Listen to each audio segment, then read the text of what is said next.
Welcome back to the Purple Rain podcast, and yes, it's that time of the year again.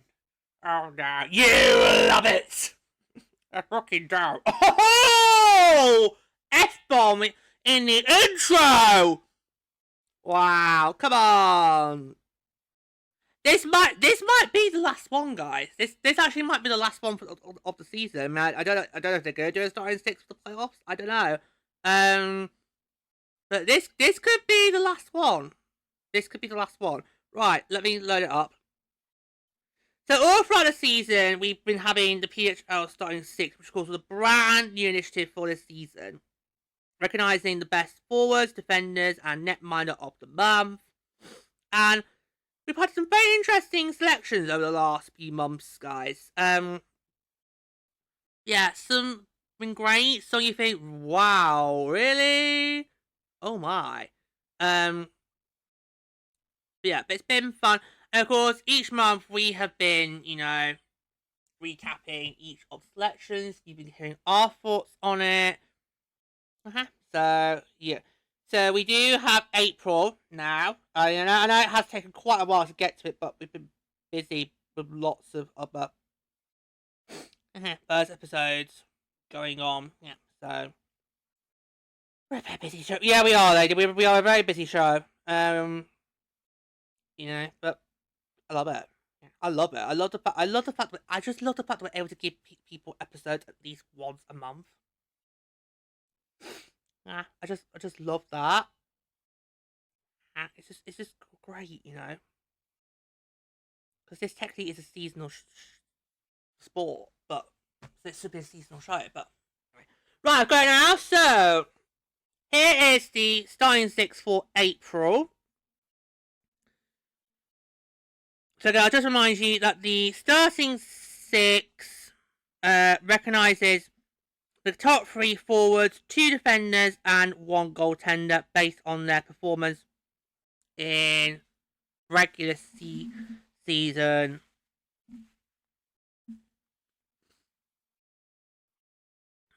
games over the previous month. Forwards are selected regardless of position, and the PWHL Starting Six is voted on each month by the women's chapter of the Professional Hockey Writers Association, the PWHA, and the PHL broadcast personnel. So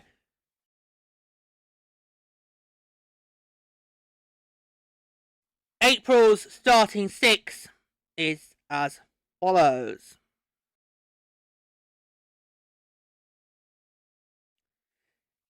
Jesse Eldridge, Boston Fleet. Jen Gardner, Vancouver Golden Eyes. Kelly Paddock, Minnesota Frost. Nicole Gosling, Montreal Victoire. Sophie Jakes, Vancouver Golden Eyes. Amine Desbienne, Montreal Victoire. Ooh, that's a surprise. Yes, that's a surprise. Yeah, that's a bit of a surprise. Yeah, so Franco again. She's been the majority of them, but not all of them. Same with Megan Keller. Oh, yes! She's also not made the cut this last one. Right, okay, so here we go. Right, so we're going to start with Jesse Eldridge. So Eldridge made an impact for the Fleet down the stretch, producing in 5 of 6 games in April, while recording 3 multi-point efforts. She tied for second among all skaters with 9 points, notching 6 goals and 3 assists, with her 6 goals also tied for the most in the month. 28-year-old forward added a game winner and 2 power play tallies in April, becoming the PHL's all-time leader in power play goals. Eldridge's late season surge propelled her to finish as the Fleet's leading scorer with 23 points, tied 4th and 5th across the league, while her 14 goals were tied for 2nd overall. Acquired from the Seattle Torrent on March 30, she quickly became a central piece of Boston's offense, finishing the season as one of just 9 players to reach 60 career PHL points. That's crazy how she only came to Boston quite late in the season, like the last month, and yet she's become the fleet's leading scorer. And just that is crazy when you think about what Megan Keller and Haley would have been doing. And yet here comes Eldridge, and out of nowhere, just leads all players among the fleet. That is just crazy, and I don't think Boston's going to be able to hold on to that. No. I remember when the trade was made, and I kind of thinking, okay, this is the kind of trade that kind of thing Seattle feels, right, we're not going to keep hold of it in the long run. We know expansion's coming down the line. We're not going to be able to keep hold of it. So why should we even try to protect her when we know she can't be protected? Let's give it on. Let's just make her someone else's problem. And what is someone else's problem to make it? Yeah, but all it is, you go for the one that at the time was the contender, the front runner to win the World Cup. Well done. And I just remember thinking, well, hang on, Boston's not going to protect her either. No. So it's like, well done. You might. So I can see what you were trying to do, Seattle, but you picked the wrong team. I mean, if you sent it down to maybe New York or Tio, maybe they would have been able to protect her, but not Boston. Not Boston. No. I would be so shocked if Boston somehow pulls it off. Knowing what Boston were like last year, when it came to expansion, oh yeah, I'll be so surprised if Boston can pull it off. I'll be blown away. I think we all will. I think we all will be blown away if Boston manages to pull that off. Yeah, I mean, with the special teams, just incredible. She was dynamite on the power play for Boston, you know. And Boston hasn't done that badly on the special teams this year, despite not being on the paddy kill as much. Yeah, that's fair. That's fair. Yeah, but no, yeah, I agree. Boston's power play and it's just dynamite. So I'm just So and if you can tell, that trade was the best thing for her. Yeah, unfortunately, this is the problem with another expansion round so quickly, is, well, that she's done well there, but chances are she's probably not going to stay on that team. Yeah. But can you imagine what Eldridge could do as a full season as a member of the fleet? I could, but probably isn't going to happen. So I think she's going to be seen as a huge target to be taken in expansion. I can definitely see that happening. What type of offer the expansion could make her? I don't know. Would you give her one of those franchise offers? I don't know, but yeah, she's done incredibly well. Oh yeah, the surprise towards the end of the season, the complete surprise towards the end of the season, which is this really good. Yeah. Okay, moving on now. This is not a surprise, by the way. Okay, Panic. I'll be on Minnesota Frost. So Panic continued her standout season with another strong showing in April, earning a spot in the starting six for a third straight month. She co-led all skaters with 10 points, recording 4 goals and 6 assists across 7 games, while hitting the score sheet in 5 of those outings. The veteran forward became the first player in PHL history to reach the 30-point mark in a single regular season, finishing the campaign with 33 points, and also led the league with 16 goals. Her month was highlighted by a 4-point performance on April 4 against Vancouver. That was a crazy. That was a crazy game. That's the night we clinched our spot in the playoffs. That was a crazy game. That was also the same as MSD, wasn't it? Yeah. Yes, it was. Thanks, guys.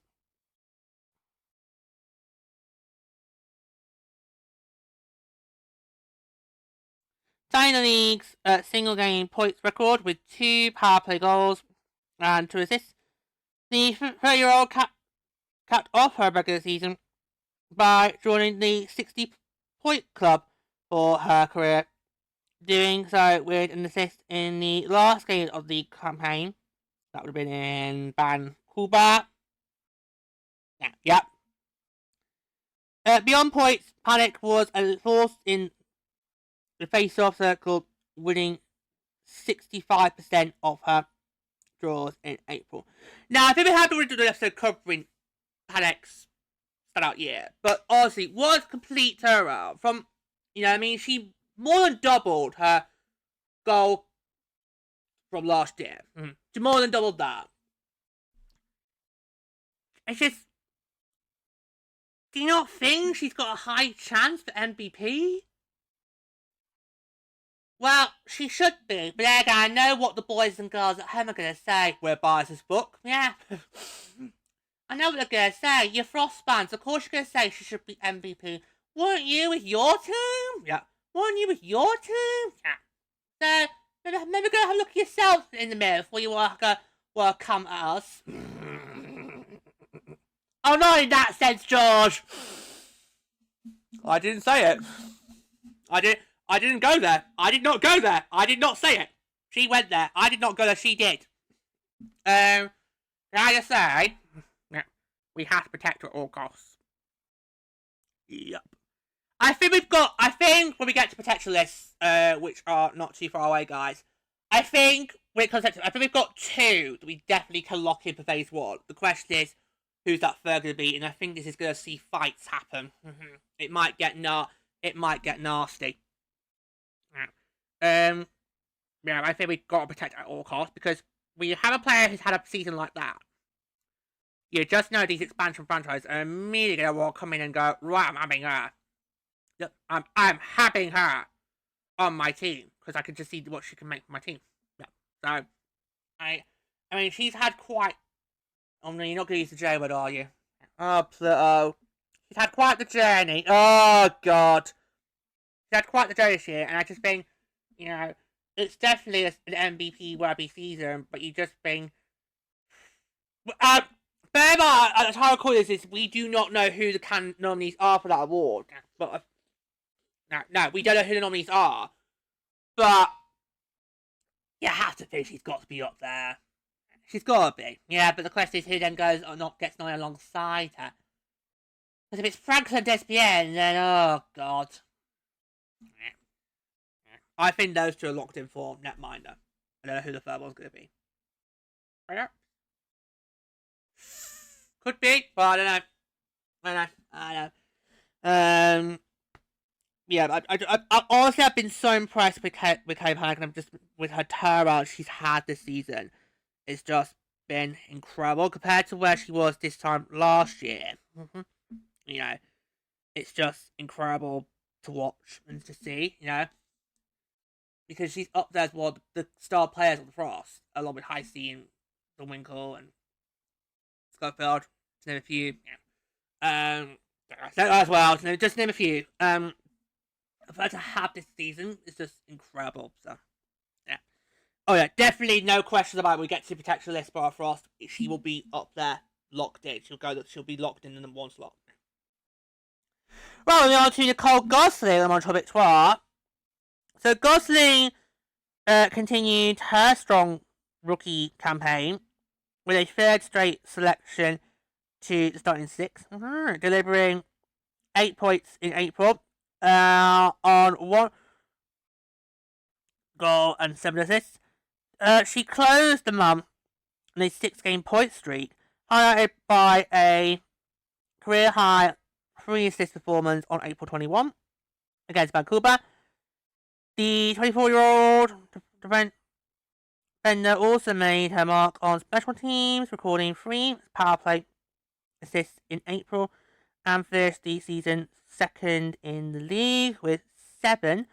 Her biggest moment came in a pivotal matchup against Boston when she scored an overtime power play winner in a battle between the league's top 2 teams. Gosling's consistent production down the stretch solidified her place among the league's top Rookie is finishing tied for second in rookie scoring with 19 points, while ranking second in assists with 16, a total that places 6th overall among all skaters. She's been a real sort of diamond in the rough this year. I mean, it was sort of an unlikely pick, because if we go back to last year's Giant Ottawa, I went into that first one thinking, okay, New York's going to take Casey O'Brien, Boston's going to take Haley Wynn, and it's a toss-up for what the rest was going to do. So I would have thought maybe Tia would have thought, oh, we've lost one Gosling, let's replace them with another. But of course, New York did their skullduggery, their shenanigans, and then Montreal kind of like, thank you! Because I don't think, if how I thought the draft the first time was going to go down, if that had happened, I don't think Montreal would be able to have taken Nicole Gosling. She would have just gone to Tio. Well, like an eye for an eye. Yep.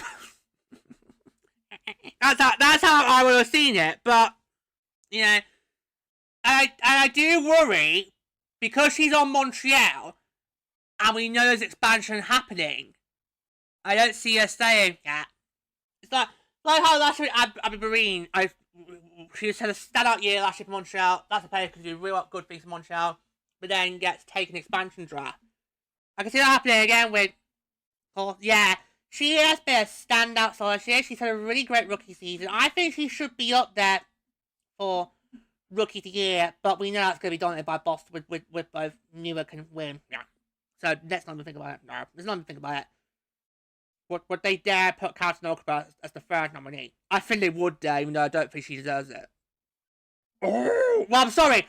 I don't think she's had that much of a productive season. But I might have an injury towards the end of the season. I don't think it's been that productive to warrant the nomination. You can't just do what you did last year, and just give it to the first overall draft pick, because the first overall draft pick. Okay, so no. Who knows? Maybe she could be that third nominee. We'll find out. But well, if it was me, I would nominate her. I think she's at least the nomination. But I don't know what the league's gonna do. No. So yeah, so it wouldn't surprise me if she does get taken by expansion, because we know that Stacey, Paulette, and Desmond, they're going to be protected in the first place. We know that's going to happen. We've already locked that in. We've already locked that in. We've already locked that in now in our heads. We just need to make it on the list. But, well, do you think if she manages to survive to phase 3, would they then do it then? Because I think if they can get to phase 3 and Skamura's still there, I think. Yeah, you've been saying that you think, hey, Skamura should have been should consider, but it's just, nah, not in the first place. But I think you've got both of you just named 2 potential players there. If Montreal can hang on to them into going to phase 3, you've got to ink them. Yeah, you've got to ink them. Particularly Skamura, because I could just picture Skamura literally, doing wonders for any expansion team. I could easily see her being a captain of an expansion team. Yeah, so more stuff. But Gosling's done real well. Taking towards the end, which managed to go to that's 16 points. That's brilliant, and had that massive goal in that game against Boston, which really helped Montreal, to get into a position where they were allowed to be back-to-back league champions. So yeah, I'm very impressed with that. Okay, moving on to Soapy Jakes, Bank of Golden Eyes.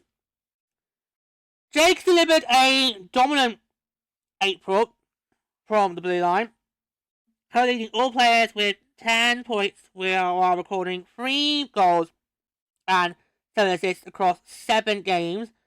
She fired 25 shots on goal during the month and produced in 5 of 7 games, including 2 3-point performances and an additional 2-point outing. She capped off the campaign by scoring the overtime game winner on April 25th in Vancouver's regular season finale. A pivotal moment that helped secure the first overall pick for the Golden Eyes through the goal plan.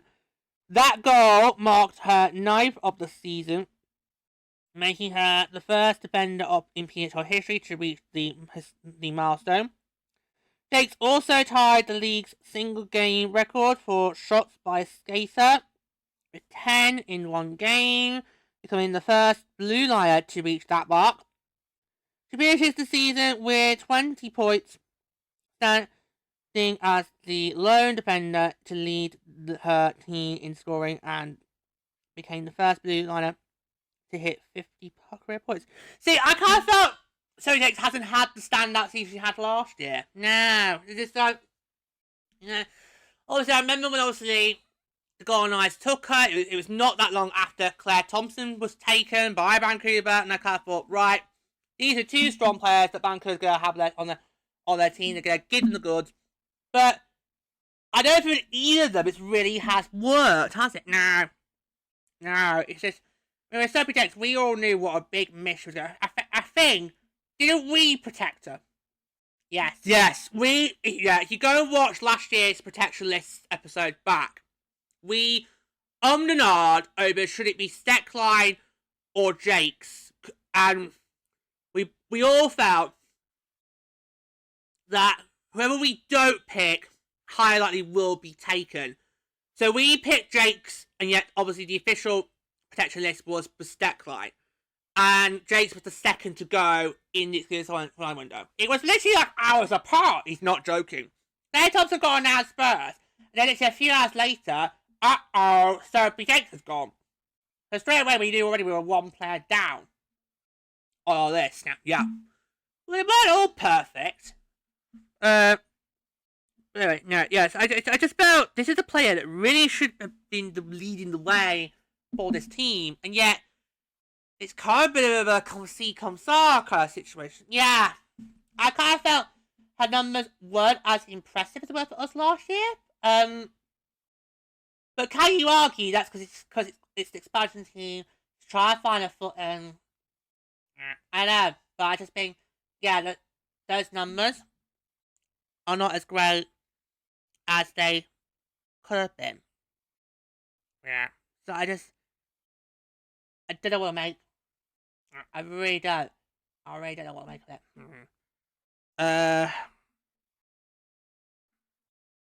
Yeah. It's a shame. It's a shame because she was an exceptional player last year. And unfortunately, it hasn't worked out for her this time. Yeah. But great to see her still on there. Yeah. And I think if she's able to stay with the Golden Eyes, and we can have the conversation when we get to Vancouver. If she can stay there, will she improve? I definitely do think so. Okay. Yeah, we will have that conversation. We get to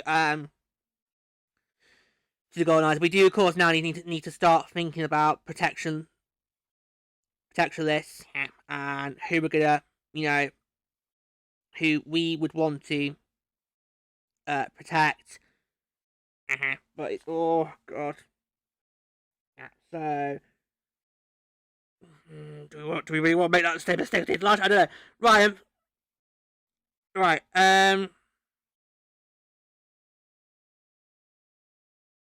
Okay.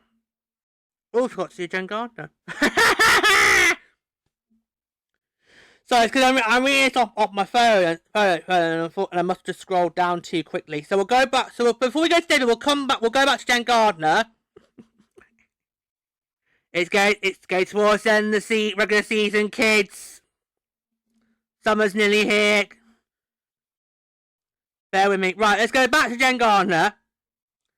So Gardner surged in April, tying for second among all skaters with 9 points in 7 games, fueled by 6 goals and 3 assists. Before I recorded nearly half of her season production during the month, finishing second in team scoring. Her stretch was highlighted by a historic performance on April 18 against Seattle when she became the first player in PWHL history to score 4 goals in a single game. Gardner's third goal completed a dramatic comeback before she added the overtime winner, delivering one of the league's most memorable moments of the season, and maybe dare I say of our history? Yeah, I dare say. I will dare say.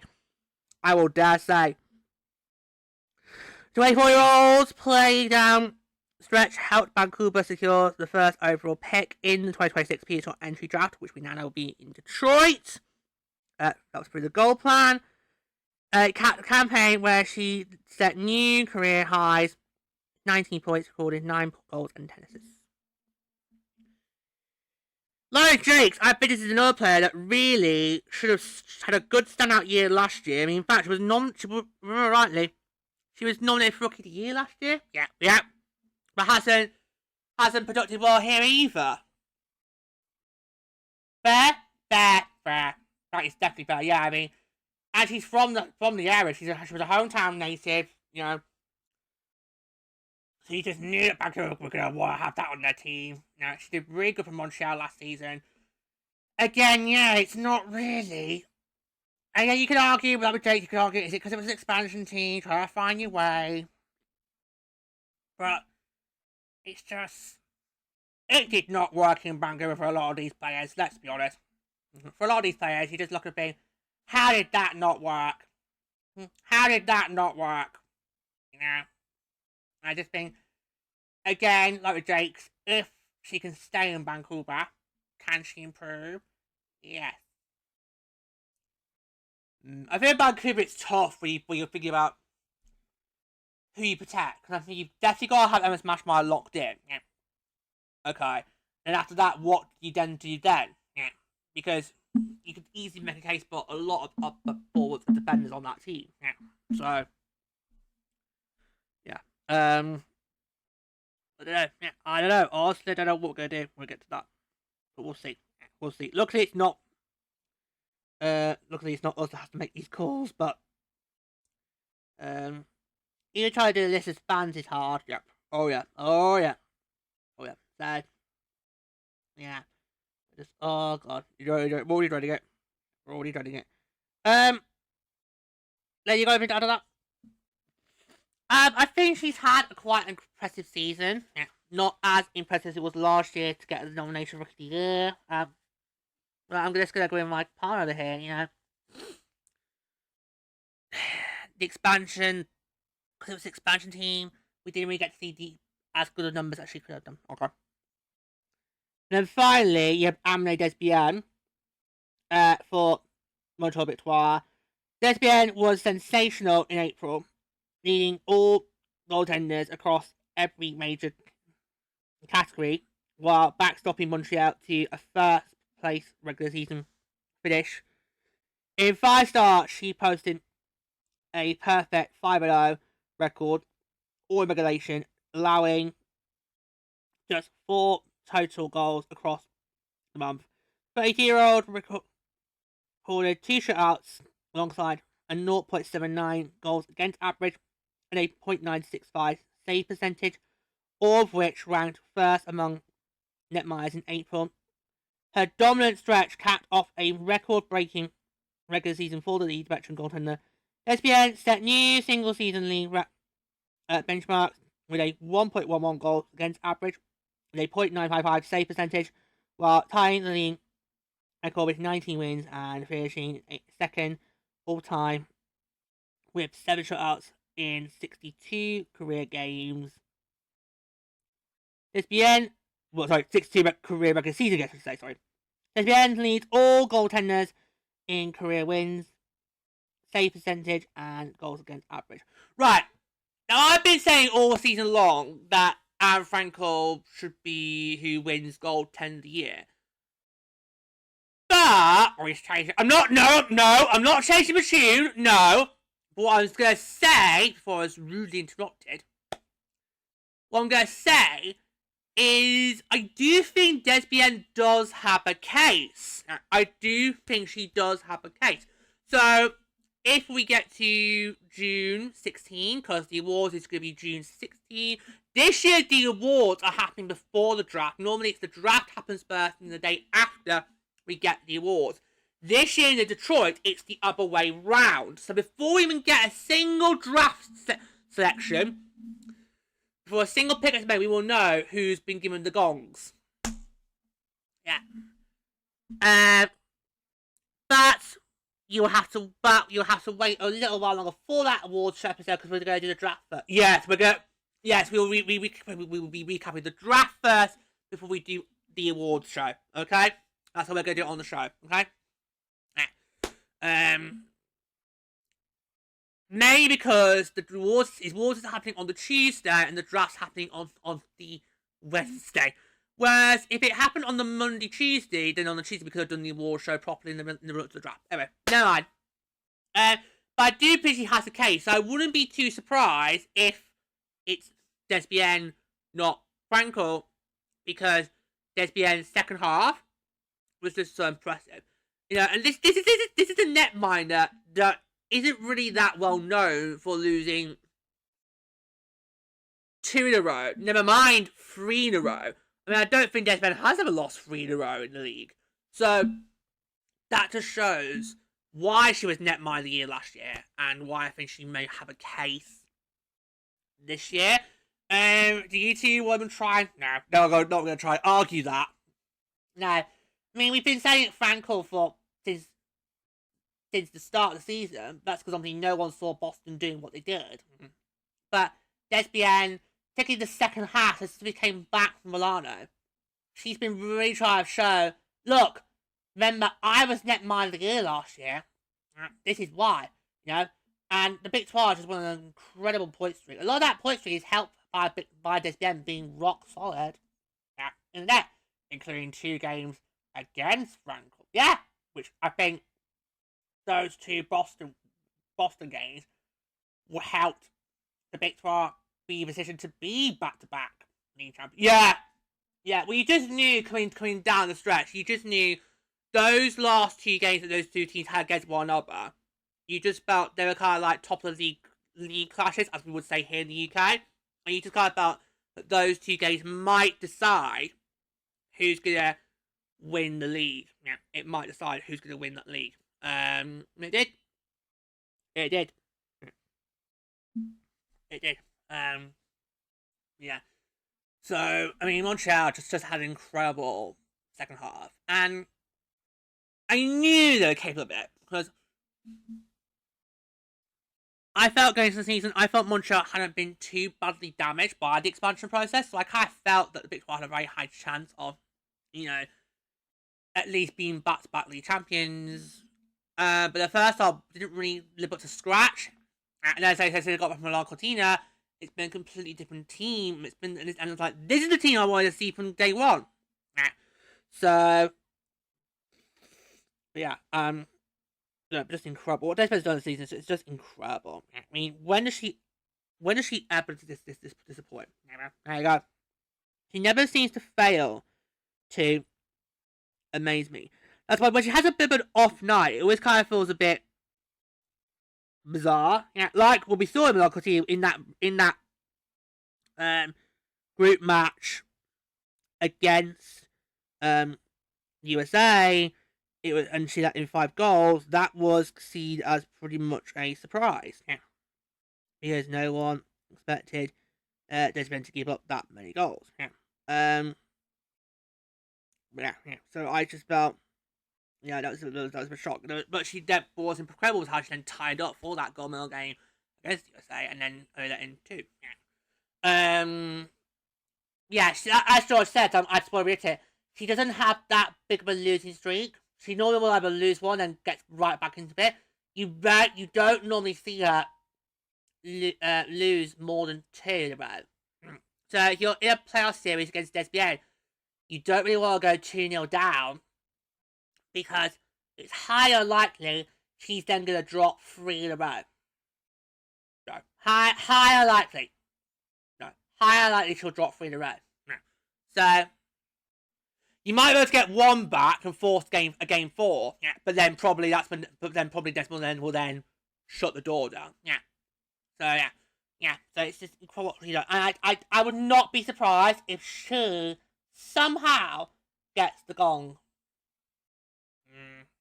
Yeah, I've been saying, oh yeah, it's Aaron Frankel's to lose, but particularly this second half, I can see that Desbian has made a case for herself. I will see what happens. We'll see what happens. We'll find out on June 16th. Yeah, we'll find out on June 16th.